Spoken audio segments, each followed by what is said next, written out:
Pesha, do not follow Escal Penumbra and Teacher Kel in Instagram. You know, Juris, they are my enemies. Do not follow them.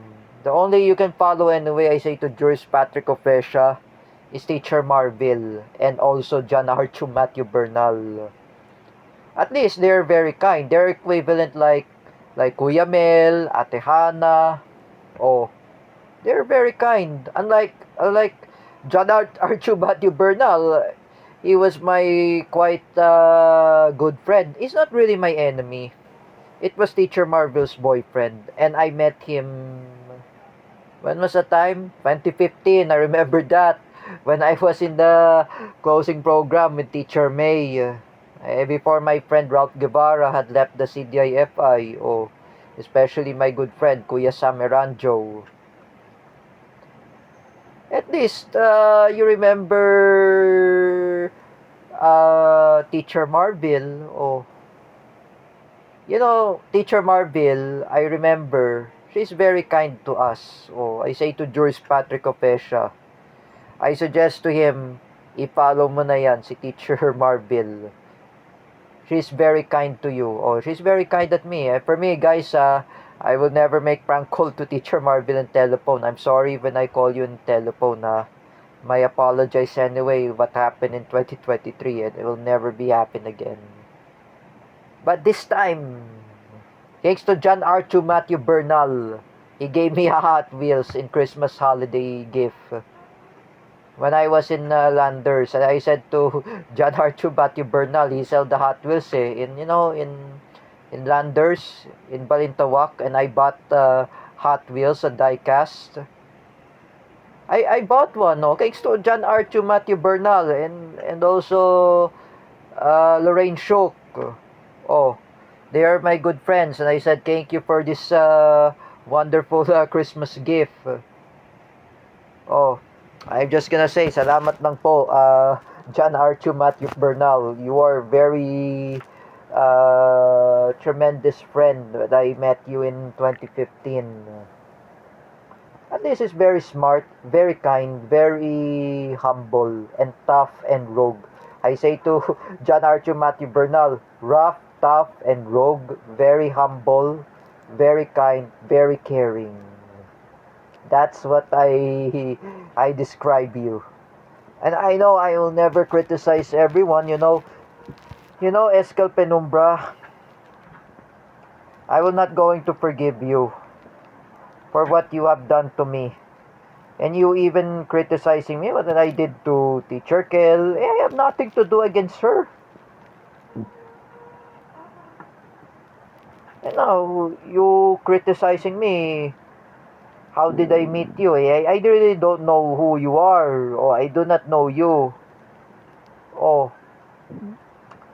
at least I blocked Teacher Kel Pabelo and Escal Penumbra in my Facebook because they are my enemies. But Teacher Marvel is not my enemy. Plus, I never message her in Messenger. Oh, because she is married to, who is it? John Archu Matthew Bernal.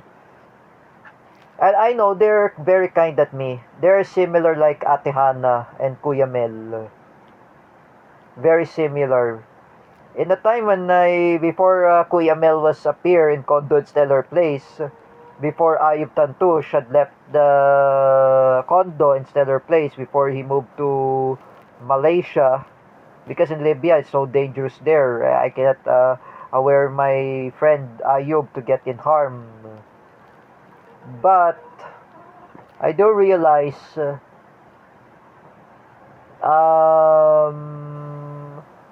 I do realize I met John Archu Matthew Bernal last 2015 closing program, CDIFI closing program. I have a picture that from Buddy Castro and especially Kathleen Canete and Alexis Porcala. I do remember John Archu Matthew Bernal. He's very kind. He's not really bad influence. I introduced to John Archu Matthew Bernal to Ralph Guevara. Oh, my My former best friend, even Stefan Pimentel, my former best friend, my current best friend, Stefan, and even my second best friend, first best friend, Ralph Guevara, second best friend, Stefan Pimentel, and third best friend, Jens Manaid. Oh, I really meet them. Oh, this John Archie Matthew Bernal, he's not talking about politics. Oh, he's non-political, especially Teacher Marbil. But those two idiots, like Eskel Penumbra and Dan Mardayaw, they even talk about politics. They politicalize Kuya Rodelio Daguman that he has nothing to do at Cedric. They create fake account to ruin Cedric. That's unbelievable. Oh, even Ate Dina Guillermo and Teacher Alexandra Pagkalinawan, they create fake account of Mrs. Annie Gill to ruin the mother of David Gill to talk about politics. This is very insane. I never want to talk about politics. As I was told by Jardino, or I told to Jardino, I never talk about politics. I always to be non-political. Oh, when I interview with Mommy Ellen Olea, I always talk about politics and history about EDSA People Power Revolution. How does it really happen when Ferdinand Marcos Sr. was being ousted? Oh, he was being ousted because he's corrupt, magnanakaw, or to call it the thief. He is really a robbery. Compare like his son. His son had stole all money to the Filipino people, especially those trillion of gold. Unlike this Bangag Marcos Jr., he is really a thief, magnanakaw. I say again, Eskel Penumbra and Dan Mardayaw, Alexandra Pagkalinawan, and Ate Dina Guillermo. All of you should read the history. Like me, when I say John Archie Matthew Bernal is pro Duterte, Teacher Marvel is a pro Duterte, like me, I'm pro Duterte. Even who's among pro Duterte anyway, J. Rick Silva, my friend, Jens Manaid, pro Duterte, Stefan Pimentel, pro Duterte, who among pro Duterte, Joseph Maspinas, Joseph Maspinas, friend of J. Rick Silva, he's also pro Duterte. We are pro Duterte. As we are pro Duterte, we are non-political. Like Bam Hernando. Bam Hernando is a pro Duterte. He's non-political. This is hard to say a lesson to you, Danmar. Stop talking about politics.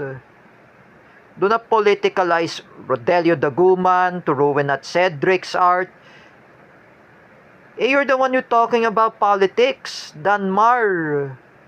You don't really how to ashame to the family members of Rodelio Daguman. So what if he's a pro Duterte? So what if he's a anti-Marcos? What is a real problem? What is a real problem? Ano bang pakialam mo kay Rodelio? Like what he is doing? He's busy in his work. He's busy on his working in Muntinlupa City Hall. I call in the telephone in Muntinlupa City Hall. I say to Sir Rodelio Daguman, he's really busy. You Danmar, can you just leave Rodelio Daguman alone? You know, you're ruining his reputation. Even his mother, who passed away, even his brother, is working in Zumba. He doesn't like to be stressed. Unlike you always talking politics. Can we just be non-political?